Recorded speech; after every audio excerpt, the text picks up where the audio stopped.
I'd like to welcome everybody to St. Demetrius Orthodox Church here in Jackson, Michigan. We have our lecture series on the 21st century iconoclasm and how to restore the image of God today with our guest speaker, Abbot Tryphon. Abbot Tryphon is the abbot of the Christian monastery of the All-Merciful Savior on Vashon Island in Washington and author of the book, The Morning Offering. Many people know him and follow him from his daily blog. When I first learned that he coming to Jackson in Michigan was up in the air due to Abbot Tryphon's health condition last week, I heard about it from the worried people emailing me who read his blog. Well, thanks be to God and the protection of the Holy Theotokos, he was given the go-ahead from his cardiologist, and he is with us, so glory be to God. When he landed here, I told him, make sure you tell everyone on your blog you're safe here in Jackson. So our first lecture, we will be focusing on the 21st century iconoclasm of the womb, destroying the image of God in the womb. Since Roe versus Wade, over 60 million abortions have been offered to the culture of death and nihilism. Currently, our tax dollars are paying to fund this iconoclasm of the womb. With the celebration of the Feast of the Annunciation, we call Mary's womb blessed, and she cries out to us today. So without further ado, Abbot Tryphon. Well, it's very nice to be here.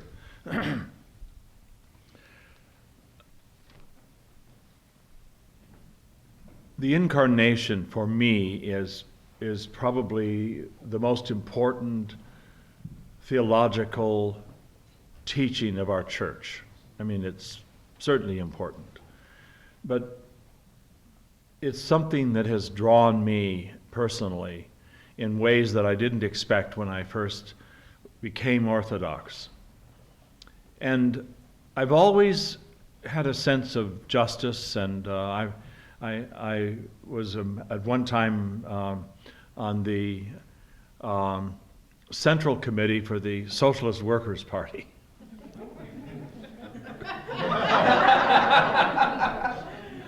And it was interesting what drove me away from that, and in fact from politics. I'm really not a political person anymore, was anger. I was always angry. And I would walk past, say, a Catholic church and imagine the day that the revolution would come and we'd all go in there and throw and break everything and carry the priests out through the front door. Interestingly enough, when I finally had it, and I resigned not only from the Central Committee but from the party, and about a year later, year and a half, 2 years later, I was a monk. I'd also been a psychologist at that time, but I was a monk. And I came out of a grocery store in Portland, Oregon, and there was a woman handing out pamphlets. And she looked at me, and back then I was recognizable.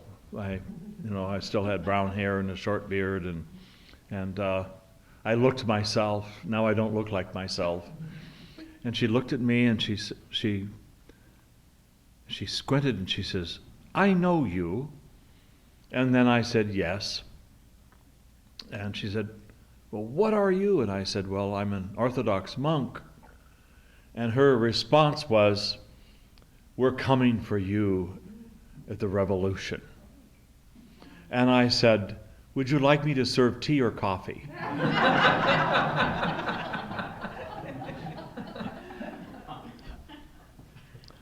So I share this part with you because our journey as humans is sometimes complicated. And when we're young, we think that we have to make decisions now.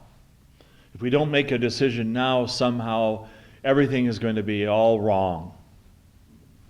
I've been serving the Vashon community as a police and fire chaplain for something like 14 years. And this last year, Vashon Island, and most people don't understand why, Vashon Island became known statewide as having the highest incidence of suicides. And people wondered, because Vashon Island has a very thriving arts community. We have our own opera house that's about to open. For a community of 11,000, we have the highest concentration per capita of artists and writers and musicians in the state. So when you look at it, it looks like a happy place. And yet when you look deeper, the faith, if you would call it that, of the community is nihilism, where there's no hope. Most of them don't even know what nihilism is. Most of them probably have not read Camus or Sartre or Nietzsche. I was drenched in that philosophy of nihilism when I was in college. I embraced it as my own. And then I look at young people, and this last year we had a young man who was 25, very popular young man. He was someone who had lots of friends, and he was sort of the mentor to younger people on the island, younger than him. And one day I got a telephone call from the dispatch, and I arrived, and this fellow had shot himself in the head. The room that he was in, it was a little studio that he rented, was completely covered with blood, worst that I've ever seen. Nothing left of his face. And so I was the one that had to deliver the horrible news to his parents. He was their only child. And we became close friends. No note, no suicide note, no conceivable reason why this young man would do this. He was close to his girlfriend. He had lots of friends. He was studied to be a massage therapist. He was a musician, everything going for him, and then he did this.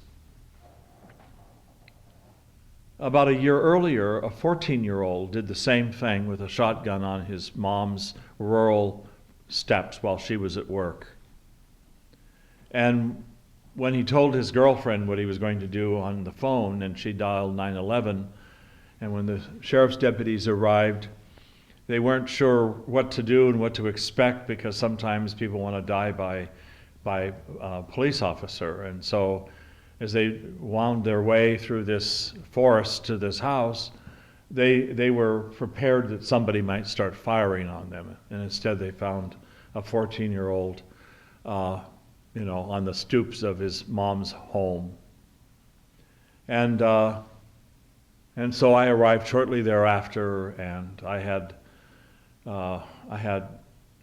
5 county deputies traumatized, and I had a mother that had just been told she needed to come home immediately. She's traveling from West Seattle to the ferry dock, and I got on the phone when she called one of the deputies and said that she wasn't going to be able to be on that boat, and I said, put one of the ferry workers on, and I told him this is a priority loading. If you have to unload someone to get her on, do it, and please drive her on. And when she arrived, she collapsed into my arms. And then I had to deal with his girlfriend so that she wouldn't text message friends at the high school, letting them know what had just happened. And then I had to go to the high school to let them know, and to the middle school to prepare them, so when the students found out, there would be support. Because of course at that age there's always the copycats, and we want to make sure that didn't happen. And I share this with you because one of the most important aspects of chaplaincy, whether it be military chaplaincy or hospital chaplaincy or police and fire chaplaincy, is not what we say, but being Christ in the midst, being God in the midst of this kind of horror. And because I'm alone on the island, I don't have other chaplains. I periodically, when other chaplains hear of something that's happened on Vashon, I get visits. They want to know if I'm all right, if I'm suffering from post-traumatic stress disorder, which a lot of chaplains will eventually experience.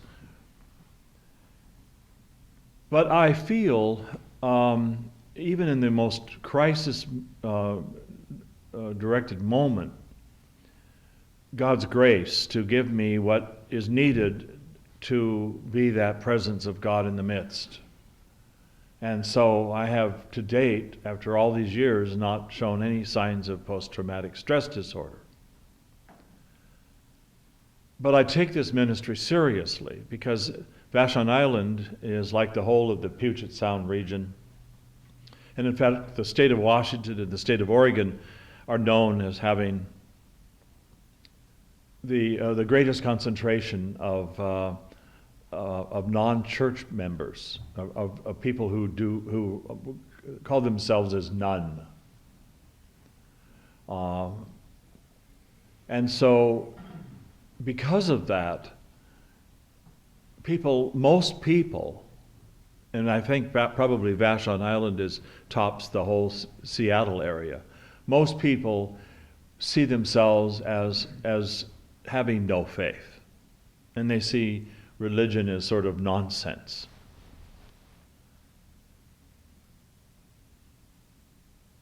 But when I first started looking at what I as a monk, how I can impact the island, was realizing that because I do sort of resemble Dumbledore. Who knew? And so everybody loves the trilogy of the Lord of the Rings. The first time I noticed that people were thinking that is when I was on a ferry to Orcas Island in the San Juans to give a retreat. And that particular ferry ride is an hour and 20 minutes. And I'm up on the top deck, and I noticed all these young men who were together, probably all of them in their middle to late 20s, early 30s. There were 14 of them. And they were on a journey together, and they were out there with their cameras, and they were trying to be polite, going like this, but going like this, trying to get a picture of me. And I was with my friend Dr. Bakken, and I said, they're obviously trying to be polite about it. So at one point where, as the ferry is moving through a number of the smaller islands, there are hundreds of islands there, but we're moving through one of these small islands, and there's this famous island called Shaw Island, which has 2 Roman Catholic convents there, and one of them, the nuns, Franciscans, are the ones that tend to the ferry dock and raise and lower and all that. So, but anyway, I'm walking towards the bow of the ferry, and I see all these young men there, and there's a gap of about like that between them. And this huge eagle swoops down in front of us. So I immediately stepped into that gap and I said, what a photo op that was. And of course they're all, we have permission. So they all are, who are you, what are you? And so they said, one of them said, would you mind if we had our photo taken with you? So you'll appreciate this. They're all like this. And so it turned out they were all high-tech industry people from Portland, Oregon, and they were going to a famous skateboard park for the weekend. They're all skateboarders. And so I told them that my last year of teaching at this college high school in Berkeley, one of the vice principal of discipline, he announced that skateboards were banned from the campus, and some of my favorite students were skateboarders. So I thought, well, this is my last year, what are they going to do? So I told these students that I was going to park my car in the lower parking lot of this campus. It was like a college, it was a private Catholic high school for boys. And it was designed to look like a college campus. And so you'd drive down this street and go over a little bridge and into the parking lot. So I said, I'll park in the lower parking lot from now on. And what I'd like you to do is when you get to campus, kind of have your skateboard off to the side and open the trunk, which will be unlocked, put your skateboard in there, close the trunk. At the end of the day, I'll still be there, and so you can take your skateboard out, smuggle it off campus, and skate home. So they did that for most of the year. So I told these young men about that. So Dr. Bakken and I decided to go visit them at the skateboard park. I had images, because I'm always thinking of ways to reach youth. So I had images of stepping on a skateboard and, doing like this, And Bakken said, "You have a retreat to give. I don't want to accompany you in an aid car. You're not going to do it." So I didn't. And it's true, I probably would have been in an aid car. But there are so many ways that we can reach out to the generation that is coming up, and we need to. But not only those young people, but people around us who have no faith. Last year it was reported, I think in the New York Times, that Seattle is now the #1 city in the nation for the most self-declared atheists. And when I'm in Seattle, it's amazing how warm people are to me. I have never, ever had anyone say anything offensive to me.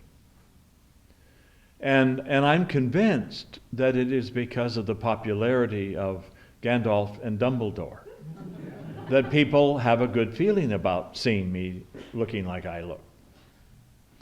And so I use that. And I also use humor. One day last year I was the speaker for the memorial service for the Holocaust of the Armenians in downtown Seattle. And I parked my car about a block away, and I was walking. And as I was walking along, I saw three young black men with hoodies. And of course, we all read the newspapers. We know that a lot of police departments are accused of looking for hoodies. A young white guy can wear a hoodie, a black guy can't, because it somehow says he's a criminal or something. And so as they were coming towards me, I smiled brightly and I said, "Isn't this a wonderful day?" And one of them, they were so shocked that this white guy, and nobody's whiter than a Norwegian of 70 with a beard that's white. I mean, we take whiteness to the extreme. I've been in downtown Seattle and I've seen people put on their sunglasses when they saw me coming. And so they were kind of taken aback that I had greeted them warmly like that. And one of them was trying to find a polite way of asking, "What am I?" So he kept, and I said, "Are you asking if I'm a Seahawks fan?" "Yes." And that just totally broke them up. And they hugged me. This is just that's the incarnation at work. That's being Christ in the midst.